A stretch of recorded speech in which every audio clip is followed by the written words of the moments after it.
Welcome back. The Trump campaign has requested that Georgia perform another recount of the presidential election results. The request came just one day after the state certified the outcome of a hand recount of the nearly 5 million ballots cast, which solidified Joe Biden's win. Campaigns can request an additional machine recount if a vote margin is within half a percentage point. The final certified results had Biden ahead by a margin of 0.26%, roughly 12,000 votes.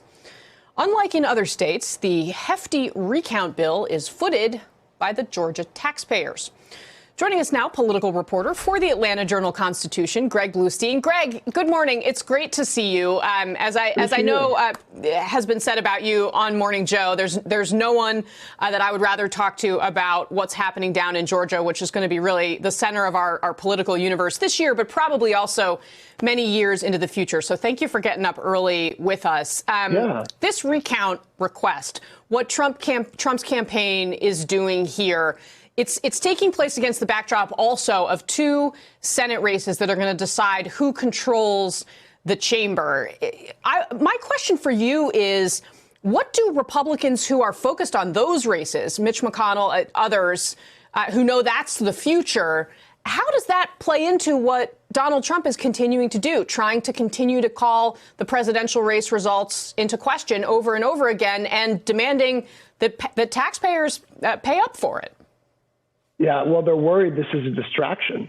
They're worried that all the false claims of fraudulent voting and irregularities will end up depriving Republicans of one of their best arguments, which is that Senate control, Republican Senate control, is a check on Joe Biden, because they can't acknowledge that it's a check on Joe Biden yet, because they haven't acknowledged Joe Biden's victory yet. And secondly, they worry that it could depress turnout, that it could be the equivalent of a wet blanket on Republican turnout at a time where they need every single vote they can because Georgia is newly competitive. So, Greg, the conventional wisdom in these kinds of runoffs has typically been anyway, and this isn't just in Georgia, but across the country, in fact, that when you have a special election, it's frequent voters who are more likely to show up. That oftentimes is the Republican base. And I don't mean the Trump base. I mean the traditional Republican base, people who vote in primaries with regularity. There's always been this assumption that Democrats show up more regularly only in presidential years.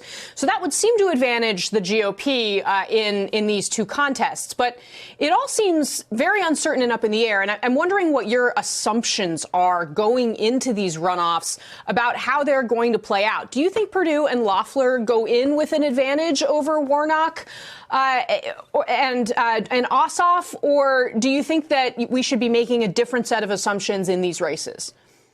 Look, I think that Republicans have a historical advantage in a state like Georgia. They've won every statewide runoff in Georgia history, but this is an election like no other.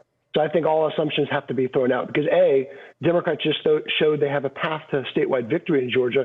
That was Democrats hadn't won the state of Georgia in the presidential race since '92 and not a statewide election since 2006. So they've forged a path. They showed they have a pathway to success. And secondly, yes, the electorate in these runoffs tend to be older and whiter, which tends to help Republicans. But you've also had never had an election with such high stakes, never had an election like this with an African-American candidate, Raphael Warnock, at the top of the ballot, who Democrats hope can really energize black voters who don't turn out in as high proportions of these runoffs as they do general elections. No, great points all. And of course, Kelly Loeffler over the weekend testing positive for COVID, and we're waiting on results from Senator Perdue as well. The Atlanta Journal-Constitution's Greg Bluestein, thank you so much for getting up early with us. We hope it wasn't too painful and that you'll come back at some point soon. So thank you very much. Great.